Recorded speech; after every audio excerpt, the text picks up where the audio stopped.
Walking down the street in the town where I was born. I was moving to a beat that I never felt before.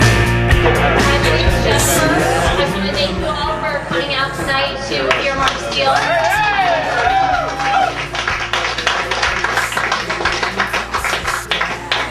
All the way from London, so we definitely appreciate him coming over here.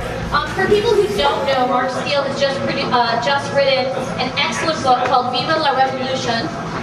I always want to say Revolution. A stand-up comedy of a stand-up history of the French Revolution. It's a funny, engaging, informative book on the French Revolution, published by Haymarket Books. I encourage everyone to check it out. We do have copies over there for sale tonight.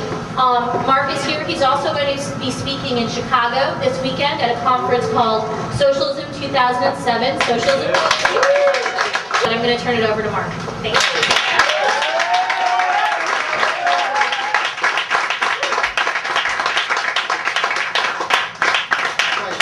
I'm so impressed now that I write and present all these things on channels and for newspapers that you've never fucking heard of.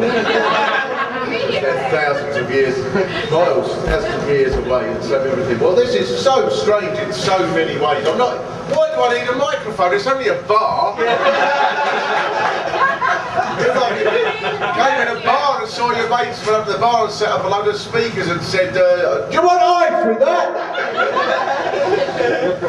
So I don't really need that at all, do I? But I suppose it's just there for effect. Also, I've sort of spoken about the French Revolution in many places and various theatres around Britain. And I know you find it odd to believe sometimes in America that other things are different. I have never ever before done talk about the French Revolution while able to watch the baseball.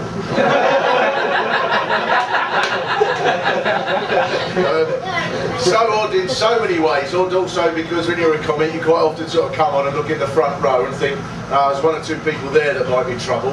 I've quite often had that feeling, but I've never before had that feeling on account of one of those two people being my own daughter.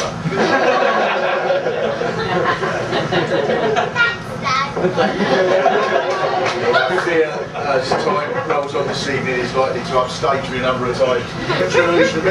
Also, because it's very odd to start with, because the whole idea of doing anything about history in this way is so different from the way that we're brought up to imagine that history is supposed to be, you know, because most of, I don't know if it's the same, it's certainly in Britain, history is taught as a series of dates. That's what you're supposed to know above all else. It's dates, dates, dates. When was it? Come on, when did the thing happen? Not why did it happen, or what were the motives of the people? When did it? Why? When?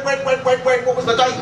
As if in your normal life you'd be like that if you met someone who had an interesting story. I fell off a boat, had a fight with a shark once. When was it? Was it June the 8th?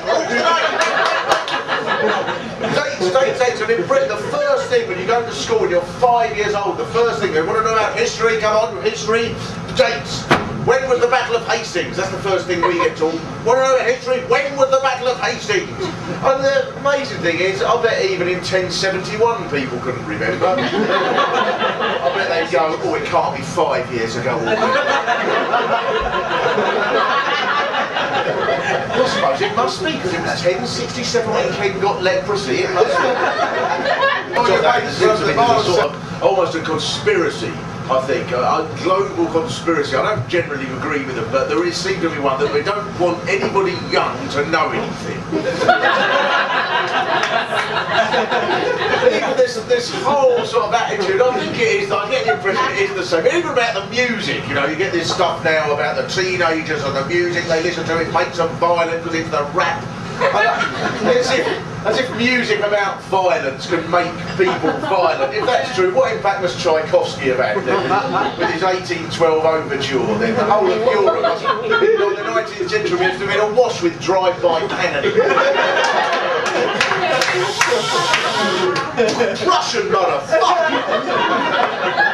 This was the point at which it all kicked off. Now, one place in particular, there was a place called the Bastille that I'm sure people have heard of, which was this huge, great monument that must have looked like it was evilly looking down on you. You had to go out for a pint of milk, and there it was, looking at you, looking at you. You won't beat me, look at it, the Bastille, huge stone monument. There's also dungeons in there where they kept people prisoned for even writing a poem against the king. You could be jailed in this place. And so this was going to be the centre of this huge battle that was coming, if you like. And this was where it all kicked off. And even that, of course, it's sort of often written in the history books as if it was just a battle that was inevitable. But of course, anyone who's ever been on any protest at all knows it was chaos. It was just, people were, the time was wrong, people got there, they didn't know what they was doing. Of course it was chaos, and then some people were invited in to meet the governor, but then they got in there, they didn't really know what they were supposed to be asking, they had breakfast, and then they, honestly, and then he sent them back out, and they went, oh, I don't really know, and then there must have been people who go, oh, I'm going home, I knew nothing had happened. And then eventually, there was all of this deadlock, after several hours, it was broken by one kid, who was the sort of kid who must have been brilliant at climbing at school. There was this one kid who managed to clamber up from the roof of a perfume shop onto this great big chain that held the drawbridge together. And from there he was able to, with people passing him up tools, he was able to saw through this drawbridge which collapsed. And they were able to get over there, borrow some planks from a nearby carpenter and build a bridge, and then get to as far as the moat, get over the moat, and they eventually managed to fight their way in. And then they got the keys to the dungeon, and then they had to have another battle to get as far as the dungeon, by which time they realised the bloke with the keys had gone home. The bloke must have thought, oh no, I've got to pick the kids up. And then gone home and gone, oh no, I've still got these. So they had to batter the door in, get into the dungeon, and then instead of releasing hundreds of prisoners, as they thought, there was only 7 prisoners there, one of which was convinced he was Julius Caesar. There would have been an 8th, the Marquis de Sade, but he'd been released a week earlier because he'd been transferred to another prison a week earlier because he'd been upsetting passers-by by shouting obscenities through a tube out of the window. So utter chaos in this whole business, it was all utter chaos. But at the end of it, the king realised that he couldn't just ignore these elected people now, and so this was the time now of the rights of man. And the king said that I will rule alongside this parliament, still be king, but rule alongside this parliament. And at that point, loads of these sort of crazy crackpot pigeons and wine type rules were dismantled, and people for the first time must have thought, God, we're just brought up as peasants or people to have nothing more than a wage that must not exceed the minimum on which we can live. Suddenly must have felt, wow, we can affect society, we can change the world, and even though we were brought up just like this. And it must have been the most extraordinary feeling for the first time, you know, because political debate most of the time, it seems to me, is just about what someone else should do. You know, we sit in bars or laundrettes or wherever it happens to be, offices, and you talk about politics. What should someone else do? What should the Senate do? The Congress do? The television station do? The football, whatever your football authority is. NFL. What's that? Is that a series of letters that makes any sense? What should these people do? Rather than what can we do to make any change? That's why you go.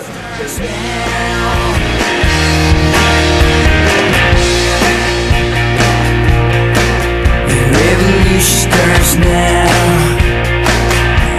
You rise above your fear, but the walls are raining down. The revolution starts here. You could say therefore it made no difference, but of course course it made a difference, because the fact that all the protests and all the organisation and demonstrations and all the millions of little ways in which people everywhere make their opposition known, it does have an impact, because they do have to look over their shoulder all the time. And of course, what you don't know, what we can never know, is how many other bloody wars there would be if people had never demonstrated. You don't know how many of these things. Revolution's burning in your backyard.